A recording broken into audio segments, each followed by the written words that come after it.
Oh, Aaron Burks. I think you're the one doing that. Okay, so we're going to get started here. Oh, this clock just got frozen in time. It still says 7:29. 7:30. Okay, here we go. Well, welcome to the RCA's March 16th, 2020 general meeting. At last, we made it happen. I'd like some thumbs up from people like Mark and Jim Todd to tell me you can hear and that you see the PowerPoint on your screen as the main thing on the screen. Okay. Well, I'm Margaret, president of the club, and I've been scrambling for the last 4 or 5 days, like everybody else, trying to respond to all the changes that are coming in day by day. It's been quite a ride.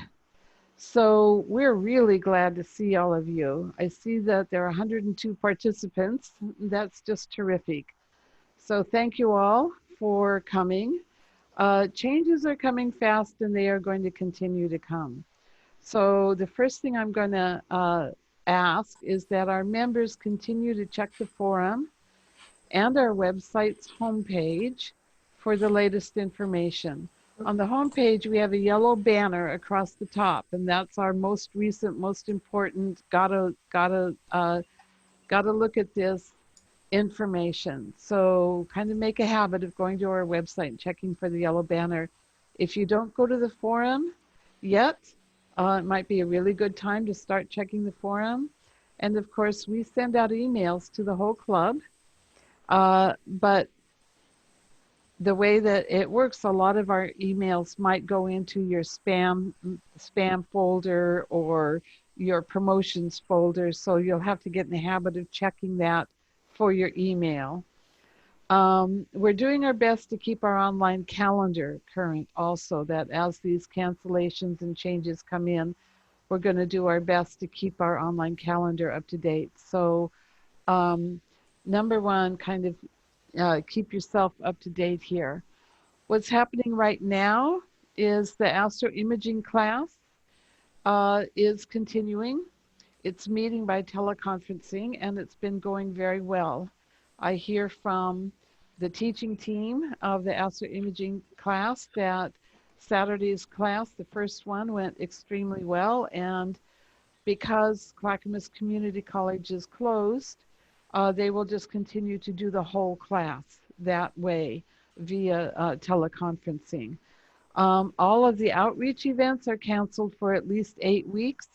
We're going to change the WUFU form to inform people of that, and the outreach team had a teleconferencing meeting just earlier today. The cosmology SIG is canceled for this month, and the kids astronomy class that we offer through Saturday Academy is also canceled, and it may be reinstated in the fall. We don't really know. There are some things that just haven't decided whether they're going to cancel or not. It's just going to be a month by month decision. The telescope workshop, the astro imaging SIG, the cosmology SIG, even downtowners, and even the RCA general meetings. We don't yet know whether OMSI is going to continue to be closed longer than its original announcement. So we're just all going to have to pay attention to the changes as they come. As for downtowners, I don't see any reason to cancel that unless, of course, we start getting restrictions on meeting at bars and restaurants. There are some things that will resume when the RCA meetings resume. The new member orientation will resume. The telescope library will resume. The sales table, the book library, all of these things will resume once we start meeting at OMSI again. The board will continue to meet, and I'm planning to use GoToMeeting for our teleconferencing as long as we need to do that. For the near future, Camp Hancock is full and it has a wait list, and the event is on and will not be canceled unless OMSI cancels. So we're still right now going through cabin assignments. So if you signed up for Camp Hancock at the moment anyway, you can plan on going. It's near the end of April. The Astronomy Day Fair may or may not be impacted by these closures, and the board will keep our members notified. So our goals here basically are to minimize our exposure to the virus, to maintain healthy members and a healthy club. We are going to do our best to keep our members informed, and we want to get back on track as soon as possible. We need some words of encouragement, and we offer some words of encouragement. We're kind of dealing with these daily changes, kind of flying by the seat of our pants here. So please send us your encouragement, your goodwill, and your suggestions. And, you know, RCA just has a culture of good human humor and fellowship, a lot of technological know-how and smarts. And I think we can get through this challenge in style. So we keep it in perspective and we give each other a little support and encouragement. And I think that we can manage whatever is going to come our way. This is Women's History Month. So, and last month was Black History Month.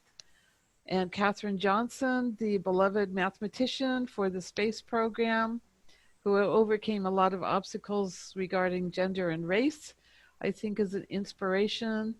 Born the same year as my father, died a couple years after my dad did, and contributed a great deal to the space program. So I see her as a role model for us, and I'm done. I'm going to turn this over to Richard Barry, or no, I guess I turn it over. I turn it over to Jim Todd. That's who I turn it over to. So Jim, you're up next. I'm going to end this and go back to here. This is what I was saying during our practice session. This doesn't seem to work for me. Oh, stop the share. That's it. Okay. So Jim, you're on. Okay. Alrighty, well, this is going to be the first ever online sky report. And so everybody got thumbs up, you can hear me? Okay, good. And so this is sky report for the month of March. And of course, that's a lot has happened since the last meeting. As Margaret mentioned, that we lost a real inspiration, Katherine Johnson. She was 101 years old. That just really adds up. That's really a wonderful life that she had, and what an inspiration that Katherine have done for space and women in general. And then on March 4th and 5th, it got a little exciting. My phone went off quite a bit that evening and saying, oh, we think there's a fireball. And sure enough, I went to the American Meteor Society page, which is one of the first things I do, and I take a look at that. And you can see clearly there was quite a sighting, and for once, the skies were clear. And so we got numerous sightings, and then finally we got a video. And the fancy little Nest video, the doorbell, are capturing these fireballs. And we're seeing more and more of these. And so this one is actually from Peggy Ross, who lives in Australia, and it's pointing toward the west. And this was the second one at 12:50. And the other one was about 7:30 or so. And so it's clearly a fireball. You can see in the upper right, you see a nice bright meteor entering the Earth's atmosphere, right? And so what happened is, in summary, that we saw two fireballs, one at 7:15 due to the southeast, and then we got numerous report on that one. But around 12:50, we only got a few report, but I think everybody has gone to bed. But AMS was able to compile all the data. And this one is the one at 7:15. You can clearly see that there's the fireballs toward the southeast, and numerous sightings in the valley. And so, has there been any report whether it survived all the way to the ground? But these things can be up anywhere 40 to 60 miles above us. But it was very bright and seen all the way down to what looked like Northern California, Medford, mostly in the valley, and far north of Washington. And then this is the one that was in the video. And it was heading it toward the west, and it was quite visible all the way up to Seattle. And so there was a lot of excitement for that night, was using a fireball, which was a meteoroid, ended up at the meteor. Even if this one survived, it's fallen into the ocean. Then we had the supermoon. And then supermoon on March 8th and 9th. It's about 222,000 miles. It got everybody talking. It's a full moon. It's just another full moon, but with that perigee. And people got excited. And I got this picture here from somebody that took the moon rising above the eastern horizon. It's a nice shot. And then Mars 2020 finally got a name, Perseverance. I think it's a great name. And this is a mission that's going to be heading out in this summer. And a young boy from Virginia, Alexander, grade 5 to 8, the winner. Just imagine what that's going to mean to him for the rest of his life, that he was able to get that name. And then Cosmos is now being featured, another season. And I saw the one last Monday. I was really impressed. So I believe it's on tonight. So if you don't want to watch the meeting, go on and watch Cosmos. No. But this is on the National Geographic Channel. And it's about the possible worlds. And so it's nicely done. But looking ahead, the sun is still blank. And we're on the current stretch of 5 days. We're already seeing 55 days of a spotless sun. So we're in the minimum and what's to be expected. And the aurora activities, they're starting to peak around March and going into May. So there's some possibilities to see some auroras, even though we're at a minimum. But it is possible. It's kind of an X-ray flares that could possibly create some nice large meteor auroras. And we have the full moon, worm moon, for the month of March. And the planets are still kind of hanging out around the sun. And we have, mainly they're all in the morning. We have Mercury, Jupiter, Saturn, Mars. They're all hanging out in the morning. And what we have left over in the evening sky would be just a bright Venus, really spectacular. And so this is where they are. Earth facing toward the sun, counterclockwise.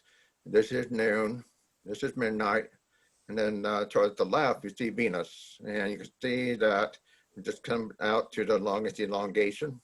And then Mercury's over in the morning sky and then followed with Mars. And then if we go further out, now we see Mars, Jupiter, and Saturn. So everybody's kind of hanging out in the morning. Jupiter and Saturn will be in the morning objects till at least August. And so will Mars, but it will definitely be star party material. Star party material. And then we have the spring equinox coming up, and on March 19th. That's a change, but this is the earliest spring in 124 years. Last time that happened was in 1896. So what's happening on that day is the sun is directly over the equator. So we have roughly 12-hour days and 12-hour nights. But truthfully, today is actually the 12-hour day. The 16th and the 17th, because the way that the sun's angle refracting, giving us nearly 12-hour of daylight. And you see there. So once we reach the equinox, that's when the sun is directly over the equator. And then the days will get longer than the night until September 25th. And so we'll go from equinox to equinox, the days will be longer than the nights. And so what's happening here is that the ecliptic and the equator line are intersection, marking the equinox. And then the object of the month would be the Messier 44, known as the beehive. Very easy object, it's easy to find. Use your binoculars, go out.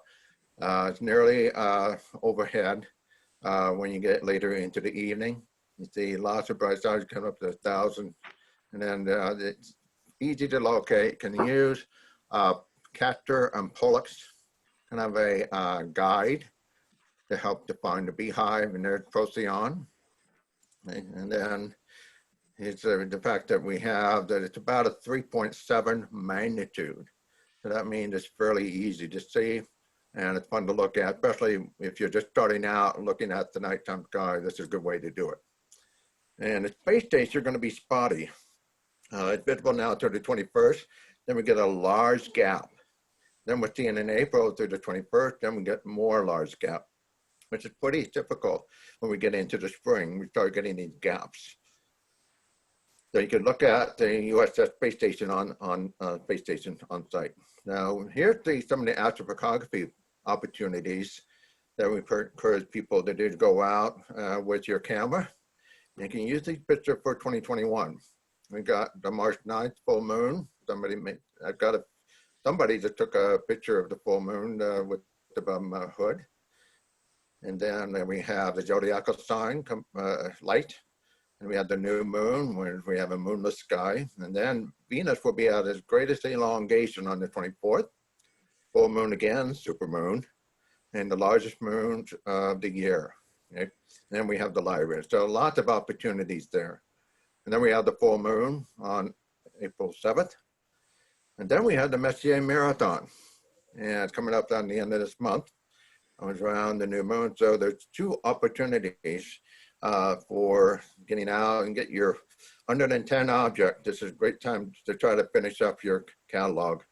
Would be on the last 2 weekends of March. So that is it until March and until April. And stay healthy, everybody.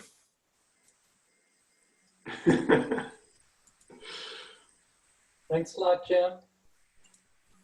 For those of you who don't know me, hi, I'm Mark Martin, the VP of Programming for the club.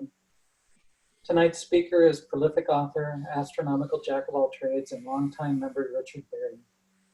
Richard has written or co-written several popular and pivotal books in amateur astronomy. His titles include The Dobsonian Telescope, a practical manual for building large aperture telescopes, which has been used by many, many people to build their own large telescopes. He was a pioneer in introducing CCD imaging to the amateur community, and his Handbook of Astronomical Image Processing contains the comprehensive and indispensable astronomical image processing software, AIP for WIN, that Richard developed. Richard also served for 16 years as the technical editor, and then editor-in-chief of Astronomy magazine. He continues to be very interested and involved in all things astronomical, conducting measurements and experiments like the one we're about to hear about tonight, building telescopes, and performing photometry. You can also find him in the night sky as asteroid 3684 Berry. We're very privileged to have him in our club and to have him speak to us tonight. Please give a warm welcome, at least in your thoughts, to Richard Berry.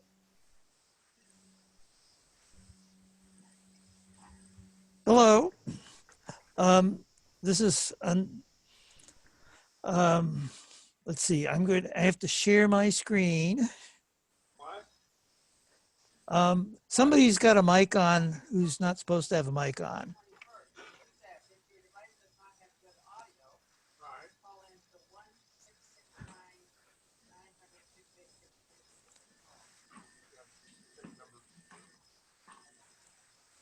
Okay.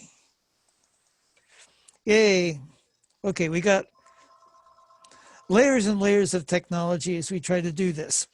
Well, it's we need to figure out who's in the background. Yeah, did you mute everyone, Richard? Or I see a couple in the list who have their mics on. Yeah, just a moment. Let me, I have to stop sharing. I have to go to manage participants. I have to mute all. They're muted. Okay. Perfect.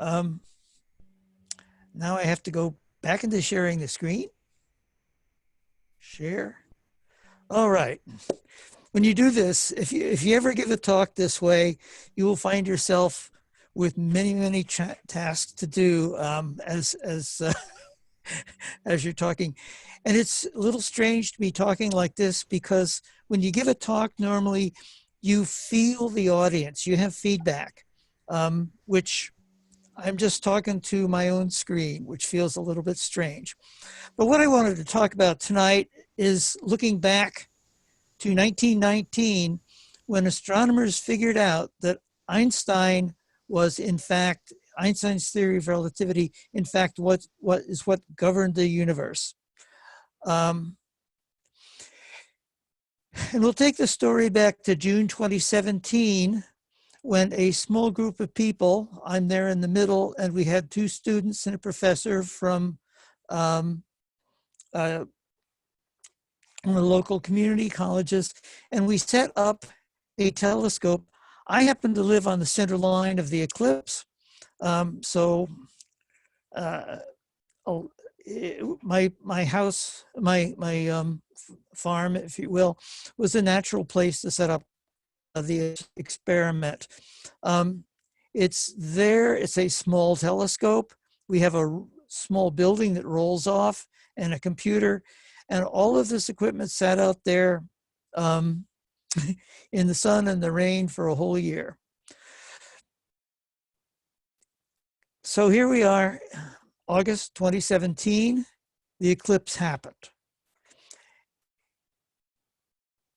During the eclipse, 2 of the students ran the equipment. One of them ran the physical parts of the equipment, the other one ran the computer parts of the equipment. And we got 20 good images of the eclipse. Then 80 seconds into the eclipse, we moved the telescope 8 degrees away from the sun, and we got 10 more pictures that showed a bunch of stars. And here's what one of our eclipse pictures looked like. The goal of this was to record the stars around the sun. And you probably can barely find it there, but there is a star. There's actually 65 stars that we found in the image when we did appropriate combining of images and image processing. 6 months later, this is the same field of stars, taken with the same telescope, exactly the same way. So if I flip back and forth, I won't give you, you don't have time to do that, but you can see it's the same group of stars. Now, here's the question, why are we doing this? Well, it turns out that according to Einstein's theory of general relativity, an object with a strong gravitational field will bend light. And it will bend the light a different amount than Isaac Newton would have predicted. And back in 1919, Albert Einstein's theory of relativity was not proven. And the goal of the experiments done in 1919 were to determine, is Einstein right or is Einstein wrong?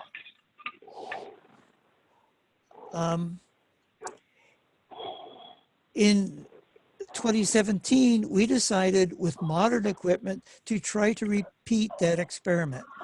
What people would see when they take a picture of the eclipsed sun is they would find, when they measured the positions of the stars very carefully, they would be moved from where they are 6 months later. So the stars in this picture and the stars in this picture 6 months later are slightly displaced.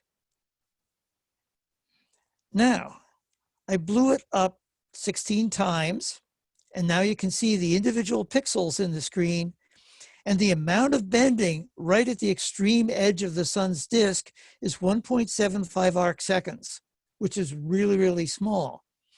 Now, that's right at the edge of the sun's disk.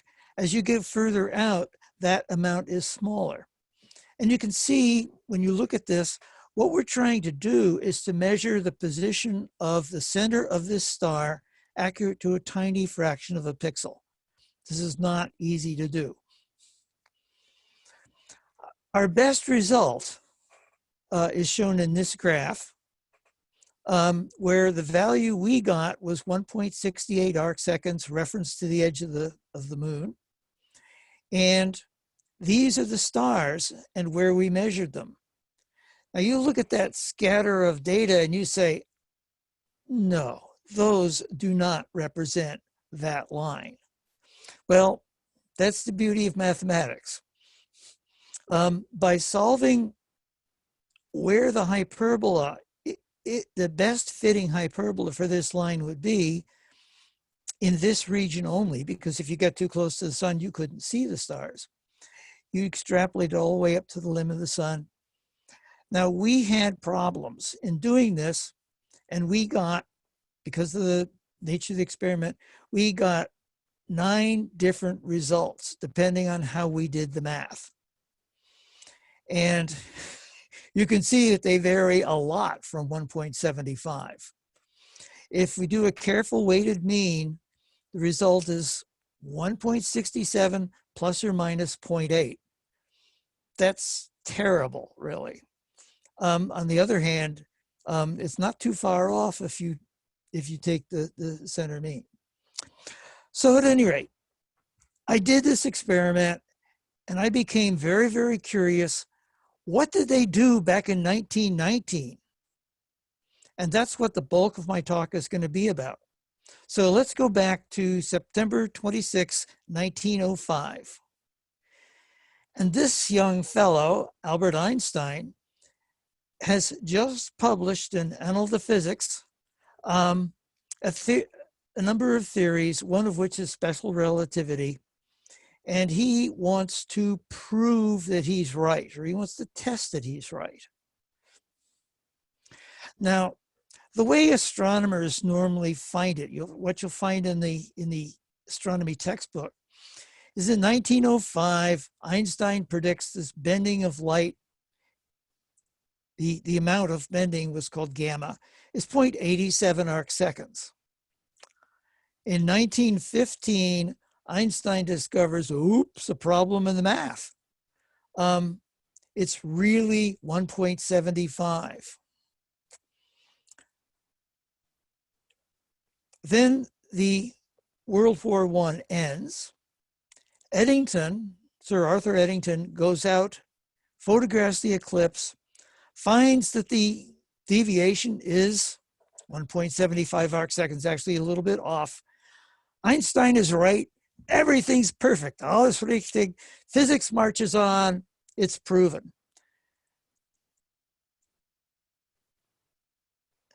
How historians tell the story. You start out with a cast of characters. Albert Einstein, Erwin Findlay Freundlich, William Sitter. There's not going to be a quiz. You don't have to remember all these names. Okay, but there's a lot of people involved. The key people are Einstein, Freundlich, Eddington, Dyson. Well, maybe it is a lot of people. And William Wallace Campbell. So let's back up a little bit and see how it got started back in 1905. That is known as Einstein's Annus Mirabilis, his year of miracles. He publishes the special theory of relativity. It's actually 4 papers he did, but relativity was one of them. In 1907, continuing that work, he's predicting the principle of equivalence predicts that the perihelion advance of Mercury's orbit will be 43 arc seconds per century.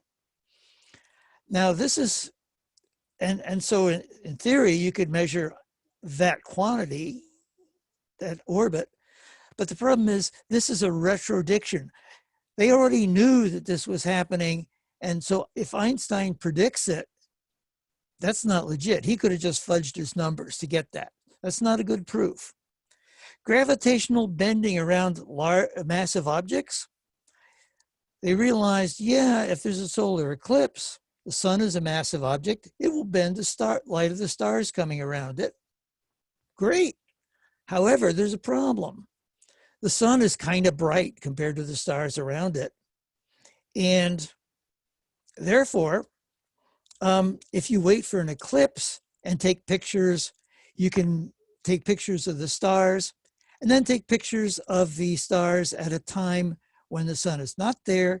You'll be able to see that they're not quite in the same places. And finally, there's gravitational redshift, in which light coming out of the sun or out from any other star is slightly redshifted because it has to escape the gravitational well. Well, Einstein is a theoretician. Okay, so he wants to find somebody who's a real astronomer who works with equipment and stuff like that. And he corresponds with Freundlich. He was Freundlich then because he was a German. He added his mother's Erwin name afterward. She was Scottish to sort of de-Germanize himself. Remember, this is in the after World War II. He doesn't want to be a Freundlich anymore. So Einstein helps Freundlich get a job, an academic position, and Freundlich goes to work doing a lot of math and figuring out what would gravity do at a solar eclipse. He works out all the nasty numbers. Now, let's back up a little bit and see why this matters. Einstein's theory predicts that the sun's gravity will displace the stars. And the closer the star is to the sun, the greater the deflection, and the further away, the less the deflection. This can be computed. Now, if we go back to the time of Aristotle, nobody would have predicted a deflection because they didn't even know about gravity, right? Gravity comes from the Newton era.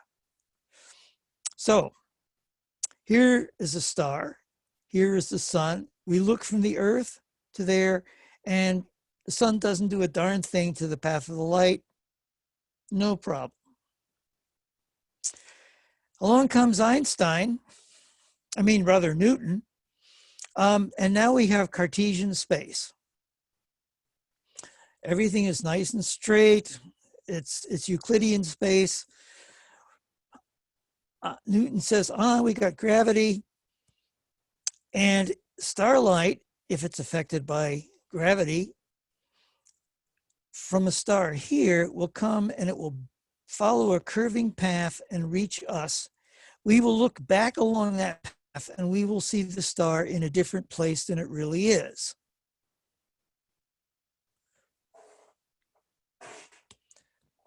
A message popped up on the screen and I couldn't read it. Okay, so Newton is going to predict that there is going to be a movement of the stars.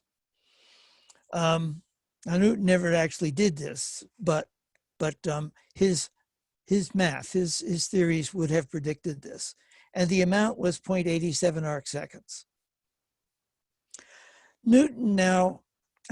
Einstein now does his theory, and what these curving lines are to indicate, he is talking about non-Euclidean space. He is talking about how gravity actually bends space-time around itself. So the light from a distant star is going to be traveling through space. It will go through this curved space-time and it will end up in a different place than it appears to be. That is, we'll trace the ray back and we'll say, oh, the star is not here, it's here.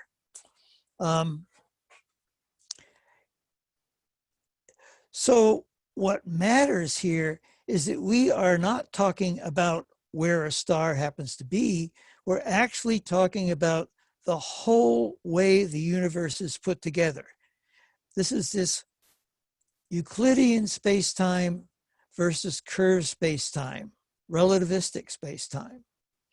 And it matters because even though this doesn't have any large effects for things that are moving slowly like us, in fact, until you're moving at a few 0.1% of the speed of light, it's actually pretty hard to measure. But of course, light is moving at the speed of light. So why does it matter? Because it changes everything. So here is Freundlich, here is Einstein at the same time. They're writing letters back and forth. Erwin Findlay Freundlich is one of these people you probably know. It's a young academic, a brilliant guy, and he doesn't get along with other people. So he's having a lot of trouble finding jobs. Einstein writes some letters and helps him get a job. Okay, and so Erwin Findlay Freundlich is duly grateful, and he begins to do some stuff for Einstein, hoping to show or prove or disprove that Einstein's theory is correct. So he writes to William Wallace Campbell at Lick University and says, "You guys have been taking pictures of eclipses for quite some years looking for the planet Vulcan. Now, the planet Vulcan isn't there. The planet Vulcan was cooked up to explain the perihelion advance of the planet Mercury. Just as Neptune was discovered because of small displacements in Uranus's motion, they're hoping that small errors in Mercury's motion can be explained by another unknown planet. So they've been looking for this thing with these big cameras, specially designed to search for planets. Well, if you're searching for planets around the eclipsed sun, then a logical thing to do is you'll also have stars in those. And if you can measure those, you'll be able to measure the gravitational shift. Well, Campbell goes out, looks at his plates, measures his plates, and he finds no evidence of a gravitational shift.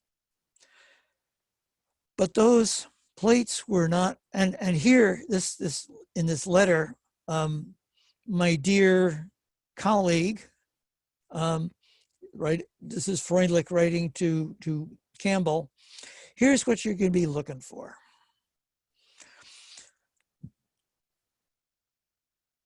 And Campbell finds no evidence. Then World War I erupts. Meantime, there's an eclipse in 1914, right before the beginning of World War I. Findlay Freundlich leads an expedition to the Crimea in Russia. World War I breaks out. He's interned, he's held in prison in Russia, and then they're released. They can tell this guy is just an astronomer, he's not a soldier, but they keep his equipment. So all of Freundlich's good equipment is held in Russia. William Wallace Campbell also goes to the same solar eclipse in Russia. Lick Observatory ships all this equipment out. World War I breaks out. He's allowed to observe by the Russians, but he gets clouded out, and they won't let him take his equipment home. So all his telescopes, all of his specialized cameras, all of his good stuff is stuck in Russia. Well, if you were the Russians, you would probably really be craving things that look just like this. This is one of Lick Observatory's Vulcan cameras. And what we have here is 4 cameras. And what they did was they pointed, okay, the sun is at the corner of the 4 different pictures. So they take a picture of the northwest, the northeast, the southeast, and the southwest, looking for this thing. And you can see these plates down at the bottom. The scale is not real obvious, excepting by the wood, but these photographic plates are about 1 foot square. So they're huge. So that, and Lick has been carting these things. Well, these things are now stuck in Russia, the good cameras. And then in 1919, Campbell, I mean, in 1918, Campbell tries again. He takes his equipment to Goldendale, Washington.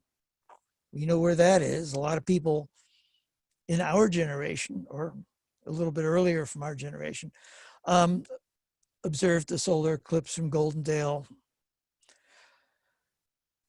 And he tries the experiment, but all of his good stuff is still stuck in Russia. I mean, this is 4 years later, and the Russians are still hanging on to it. So he improvises whatever he can find, and the results he gets are completely ambiguous. They don't confirm, they don't deny. It just, we didn't find Vulcan, we didn't manage Einstein, sort of a washout. Meantime, the race is on now.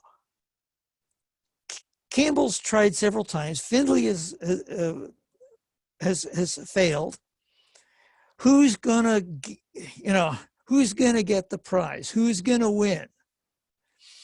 Well, here's where Arthur Stanley Eddington, who is a pacifist, a professor at can't remember right now which college. I think it's Cambridge, actually. Yeah, it's Cambridge University. And because they have been heavily invested in navigation, the British have had a pattern of funding eclipse expeditions. So there's money there. Eddington seizes the opportunity to basically put in for a grant. And now it's 1918, the war is over. The next eclipse is in March of 1919. It's down in the south of the equator, crosses the Atlantic. And Eddington teams up with Frank Dyson, who's the astronomer royal. He's the other big mucky muck of British astronomy. And they're going to send 2 expeditions. One expedition is going to go to to Africa. The other expedition is going to go to Brazil. But remember, all the equipment is stuck in Russia. They don't have it. So what do? They go out to the observatory and they filch the 13-inch lenses from the Carteau CL cameras. This was an astrographic program to take photographs of the entire sky and measure the stars. And Oxford had one of these, and several other places did. So they filch the lenses. They take them off and they box them up and they build new tubes for them. And they borrowed a 4-inch lens from Oxford University. This is a long focus lens, like 12-foot focal length. This is good because this is the lens that worked. The fancy lenses did not work properly. And they borrow a coelostat, which is a mirror with a clock drive that can be tipped and tilted, that with its clockwork will track the stars, so that they will be able to build a horizontal telescope, point it at this mirror, the mirror will rotate, and it will track the eclipse in the sky. And this is weight driven. So there's a heavy weight coming off of this cord, goes over a pulley, and they bury they have a big lead weight pulling on it, and a little governor going, just like okay, so here they are. This is immediately past World War I. It's hard to find shipping. They get the first boat they can, and off they go. So we're going to Sobral in northern South America. Kermelin and Davidson, they set up on the race course of the Jockey Club at this location. Here's these two guys. This is Dyson's expedition. Dyson, being astronomer royal, stays in Britain, and he sends two very, very competent technical guys. And you can see, by the way, here's the little clock drive, and you can see the weight there. And it's like any eclipse expedition. Everything has to go into boxes. It all has to be carted over. It has to be set up on site. Here they are out at the racetrack. You can see temporary buildings have been built. This is a, sort of a straw hut with covering up a bunch of spectrographs and very serious looking astronomers. These guys are not doing the eclipse thing. These guys are doing spectroscopic work too. They're not doing Einstein. They're doing regular eclipse work. This is the Eddington-Dyson experiment as set up. Here is the 13-inch lens. Here is a 16-inch coelostat, and you can see there's a weight. This is a box into which the weight descends. It spins the governor, and this will track the stars. So this 10-foot long tube, and you can see back here there's a square holder for photographic plates. Here is the smaller one, which was designed for high latitude. They're down near the equator. And so you got they've kludged up a thing, and they've, made a cement casting so that everything's sitting on good solid mounts. They built a wooden tube, and there's a plate holders, and they've practiced, and they're going to be able to put a lot of photographic plates through this during the 2 minutes and some of totality. Here's a little bit closer view of the equipment. So it's a competently done expedition. They're all set up. Here's another view of that clock drive. It's an eclipse, right? So the clouds move in. But, here's the sucker hole. The sucker hole moves off, and they get pictures. So they have pictures with the 13-inch lenses, which, because they weren't really sharp, they stopped them down to 10 inches. And they get pictures with a 4-inch lens. So good, we got data. It's really hot in Brazil. So one of the problems they have is how to develop the photographic plates without melting the gelatin emulsions right off the glass. Okay, so they have a spring that has cold water in it, and they can manage to develop their plates and stuff like that. It was these guys were really amazingly competent guys working under quite adverse conditions. Meanwhile, on the other side of the Atlantic, Principe, which is a little tiny island, belongs to Portugal off of West Africa. Eddington and his technician, who's a guy chosen mainly because he knows how to make the mechanical tracking equipment work well. They set up in a sugar plantation. This island is like 13 miles long. It's really small. It's in the middle of nowhere. They've been told by the best competent people that the weather will be great. It's not. Sugar plantation. The Brazil guys got great photographs. Eddington did not get great photographs of the area. There's very little documentation came back with him. In fact, the plates have been lost since, who knows why. However, they did a celebration there, and they unveiled a plaque on this little tiny island. The eclipse at Sunday.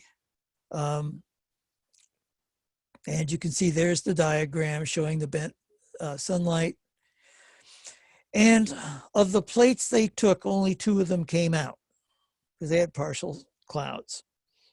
And this picture was taken through partial clouds. They did get stars, and they also got this whacking big prominence. I I just wish in 2017 we'd had a prominence that good. We had a little guy by comparison. So at any rate, they go back to England. Frank Dyson, the Astronomer Royal, he's the guy in charge of the Brazilian expedition. He is familiar with high precision astrometry. He measures the plates. They measure the XY positions of each of the eclipse stars. They compare it with the same stars taken at no eclipse. That's the other part of the expeditions. They had to also wait and get more pictures when the sun was out of the sky. So they had to wait like for 4 months until those stars, the Hyades, would rise and they could photograph them with the same equipment. And he computes the deviation from each position. Whoops. Okay, and it's done on equipment like this. This is a plate measuring engine. There's precision screws here that allow a microscope, which is here, looking down at the plate, which is here. That is a photographic plate. And they can precisely measure it.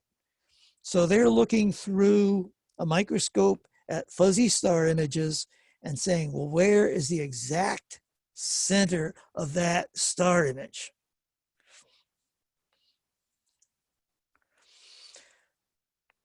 And their general conclusions were that when we measured them up, we got the following results. In the declination axis, the deflection, remember the canonical number is 1.75, they get 1.94, and in right ascension, 2.06. Pretty close. This is what the data plotted. They only got 7 stars, by the way. They didn't have a lot of stars. I mean, us modern guys, we got like 65 stars shown on our pictures. And this line here is Einstein's prediction. This line here is Newton's prediction. And guess which one they agree with? So this sounds great, but the data was suspect. Only the plates from the Sobral 4-inch camera were really good ones. The ones taken with the 8-inch cameras, the 13-inch cameras that were stopped down, they were fuzzy. Because what happened was when you took this 16-inch flat mirror, exposed it to sunlight, it warped.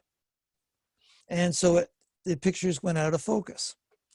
Only 2 of the images, or 2 of the plates were cloud-free from Sobral.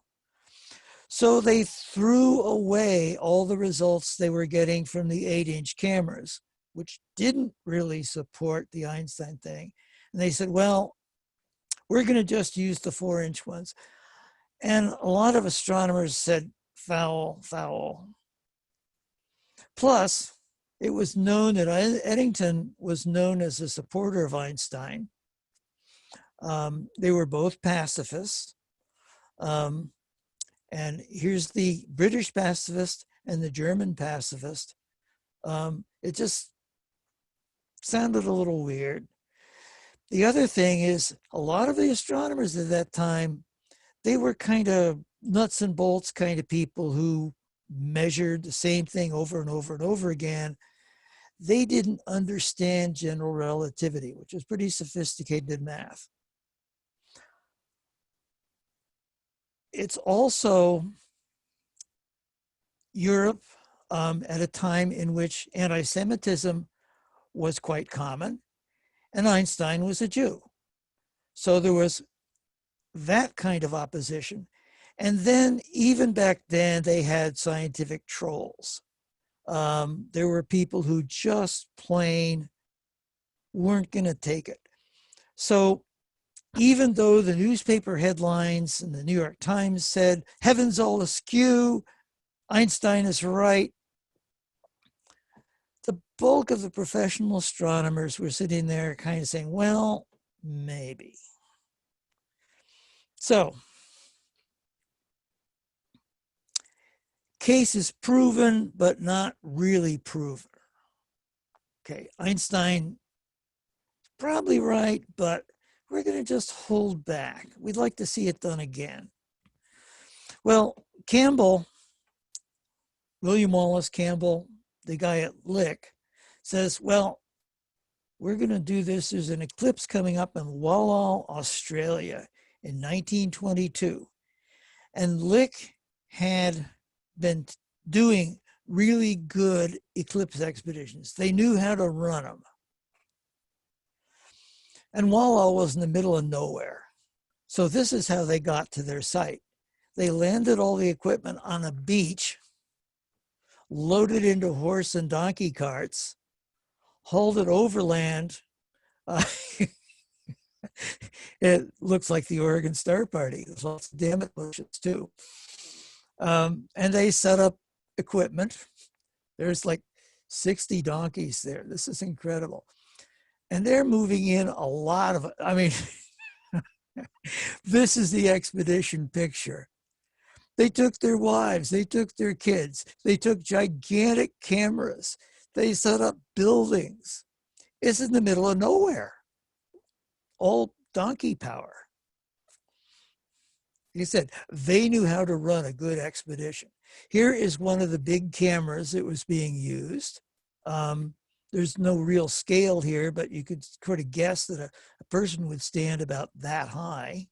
So this is like a 12-foot long camera with a big lens at the front and gigantic photographic plates at the back end. Here is, and you'll see these are kind of fork mounts and stuff like that. All things you can take apart and put together and lug around. Here's a nice lens being set up to run. Notice the nets. This is Australia outback. There are flies. They are plagued by flies. But they're astronomers. They're used to flies and mosquitoes. We'll get through this. Here's another picture. This is the famous Shaberly 40-foot eclipse camera. That is, the lens has a focal length of 40 feet. It takes large-scale plates. It's a clock drive. This bar here, and there's a little mechanism that's going to move the photographic plate to track the sun. Here's a Newtonian telescope over here. This is, those of you who know optics will go like, oh yeah, that's a spectrograph. Here's another spectrograph. This woman is going to be doing one of the things like opening and closing the shutter while this guy changes the photographic plates. They had it down to a T, how to run an expedition. Here is one of the astronomers. You can see the great big plate holder here. I mean, these plates are like 16 by 20 inch glass plates.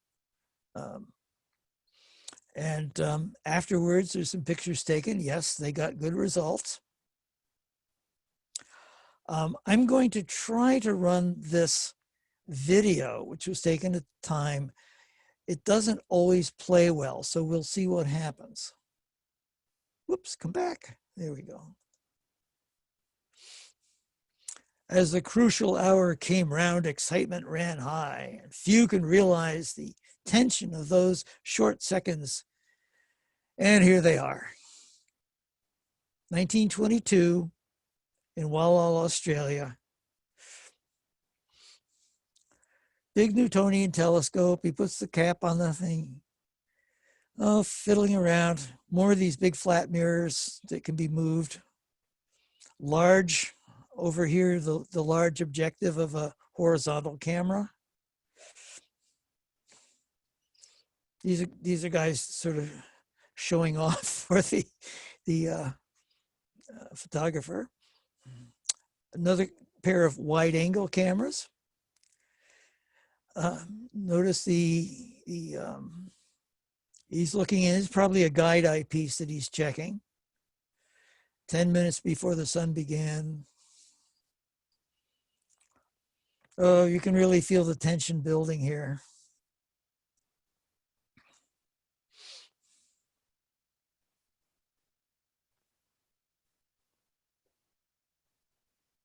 And here they are. This is the same guy as we saw before. This is the movie version.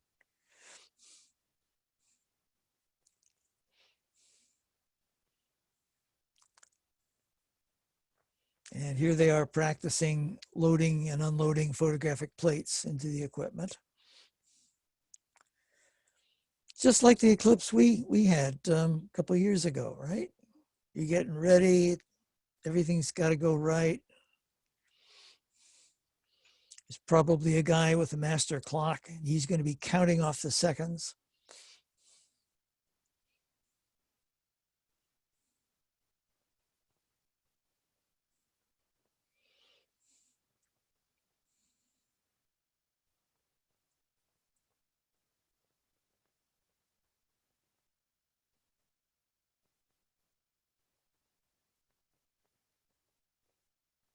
And then they'll show you this little time lapse thing.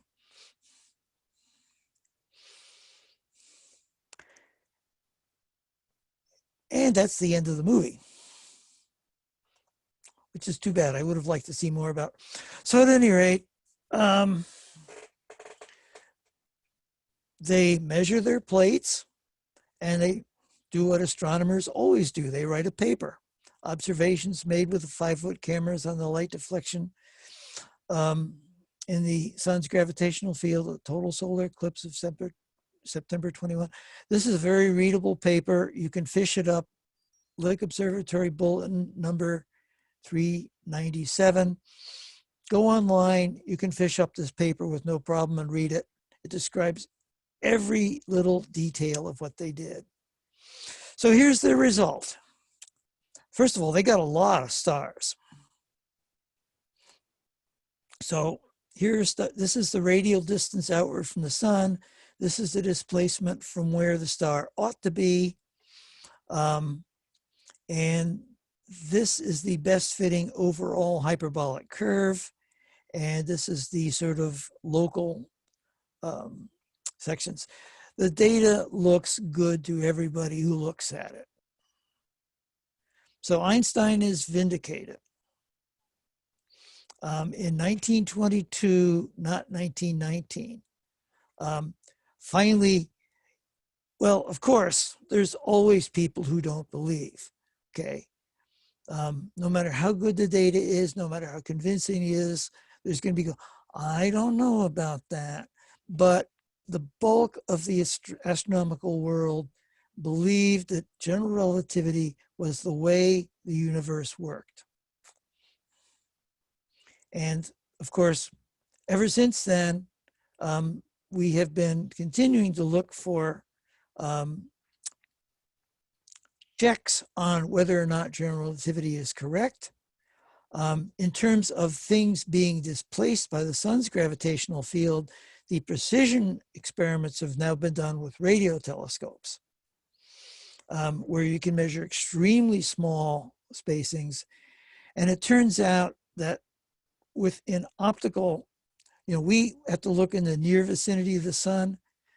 They have to account for the sun's gravitational field when they're looking 90 degrees away from the sun when you're doing precision measurements of radio sources. So no doubt Einstein passes this particular test. So that's the longer way, the historian kind of way, rather than the astronomer's way of saying, well, bang, bang, bang, boom. It was much bigger and much more complicated and a whole lot more fun. For the 2017 eclipse, these are the list of people who participated. I'd like to thank those people.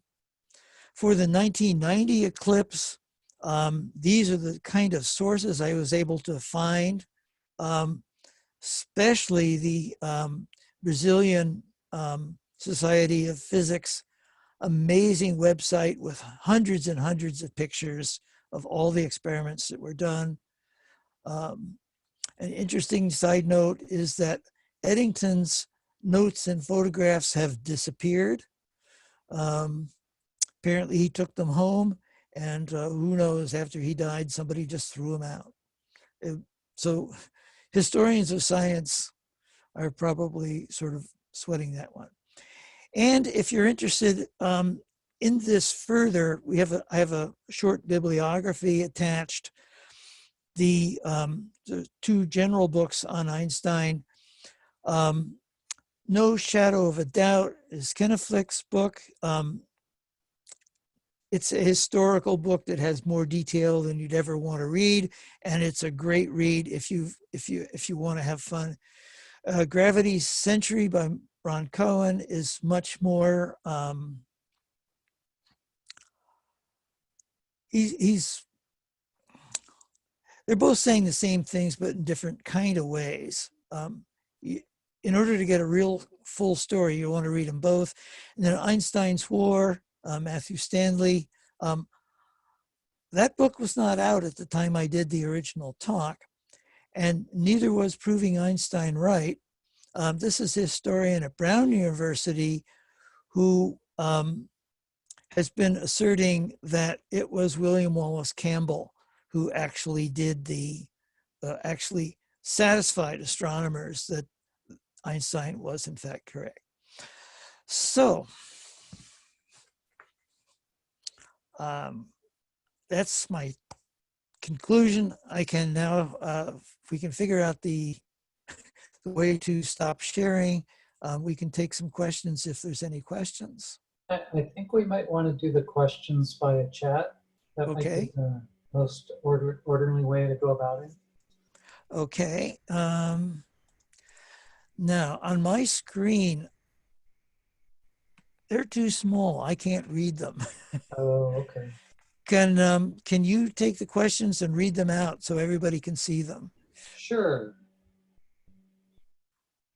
So if you have a question for Richard, go ahead and type it in.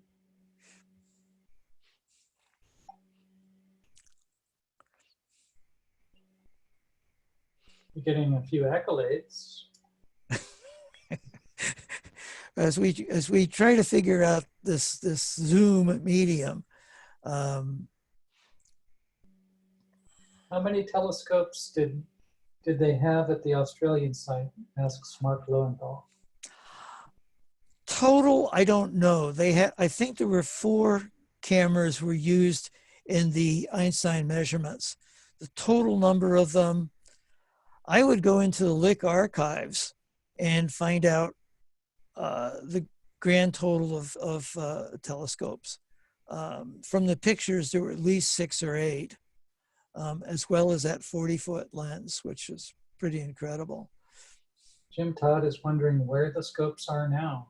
Are they in a museum? I think the 13-inch lenses are back on the Carte de Ciel telescopes. The 4-inch lens is in the museum in Oxford. That's where the picture came from. So is the Sealstat device. The pictures that I showed were taken of that device in a display cabinet in Oxford. I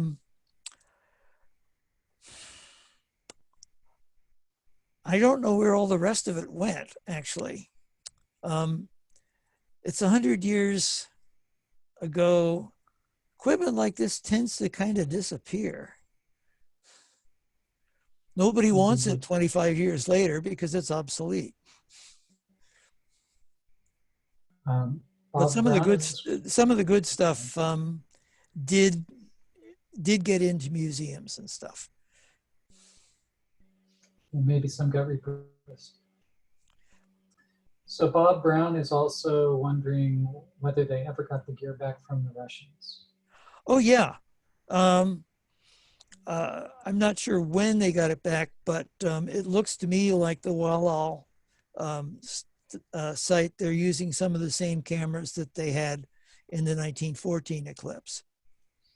That's those 4 bangers where they have the 4 cameras pointing around the sun.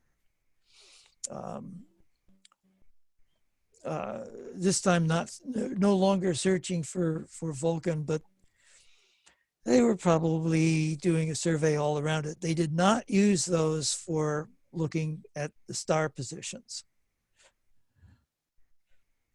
Kent is wondering if Einstein ever went into the field to join one of the expeditions.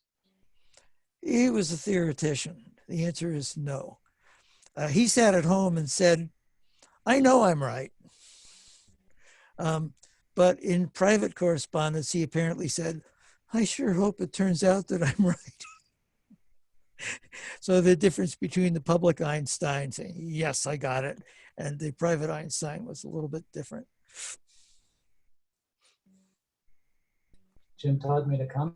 He said, imagine if the same expedition, imagine what the same expedition teams would have done with the current technology. We looked very, very carefully at the results we got from our experiments in Lyons, Oregon, and the results that Don Bruns, who's the guy who was in Wyoming, got. It turns out that during the solar eclipse, the atmosphere had become quite turbulent. So when we look at our 20 pictures and we measure the position of, say, two stars fairly far apart on the images, and we measure the distance between those two stars on 20 successive frames, they jump around. And they're jumping around a lot, like they're moving around an arc second. So in one, and the other thing is that the image tend to be smeared and not particularly round. So what hurt our results probably most was we were at 620-foot elevation on a day when the ground had already heated up from the sun and then cooled down. And the air was turbulent. Don Bruns, who was at elevation about, I think, 8,000 or 9,000 feet, had much more stable air. He's sent me some of his pictures. His images were much, much sharper. He had a Teleview NP101i, and we were using at our place, we were using a Teleview Genesis, which is a 1984 era telescope designed for visual use. So we have a pretty good understanding of why we had funny results. Now, when I showed you that graph that had the 9 different ways of solving the equations, or 9 different ways of looking at the data, when you use different programs to measure the positions of the stars, same stars, same images, you get different positions out. Because what we're trying to do is we're trying to measure the position of the star with an accuracy of about 1/100th of a pixel. And these are non-round stars in a noisy background, and the different programs gave somewhat different results. Now, when you plot them all against one another, you get a sort of a scatter plot with most of the values kind of clustered toward the center, but a scatter on the order of 3 or 4/10 of an arc second between the same images. So when your experiment doesn't work anywhere near as well as you hoped it would, one of the things you can do is you can write papers about why it didn't work well.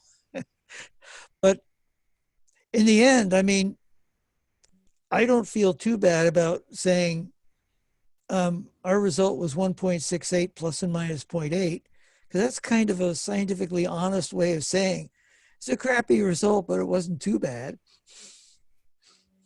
So Mark Lowenthal asks, how high were the observing sites in 1919 and 1922? How high were? Yeah, what was the altitude for the observing sites in 1919 and 1922? At Principe, they were probably within 10 meters of sea level. At Sobral, I don't know, but it's not a high altitude site. It's on the sort of broad coastal plain of northern Brazil. And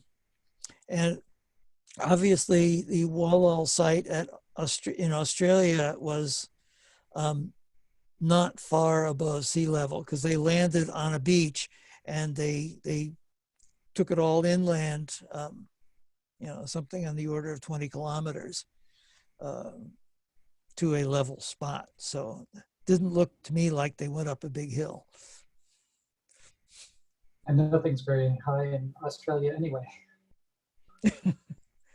So Jeff Erickson asks, did any group try this type of confirmation using instruments above the atmosphere during the 2017 eclipse? I'm having a little trouble understanding. You're kind of breaking up. Okay. So the question was whether anybody tried using an instrument that was above the atmosphere during the 2017 eclipse. Absolutely not.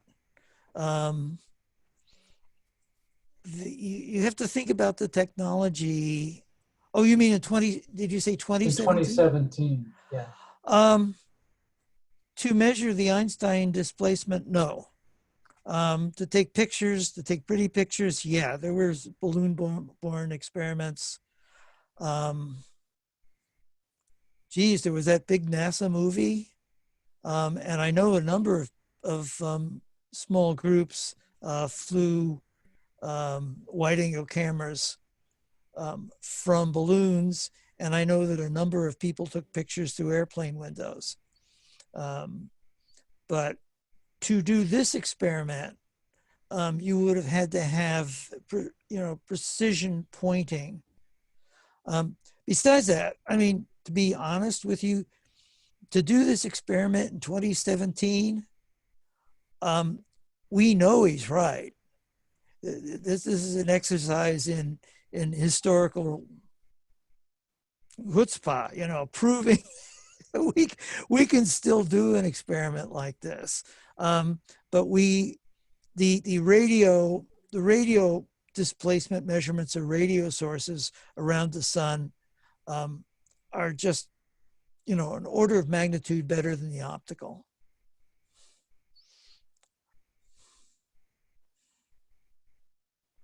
Does anyone else have any more questions?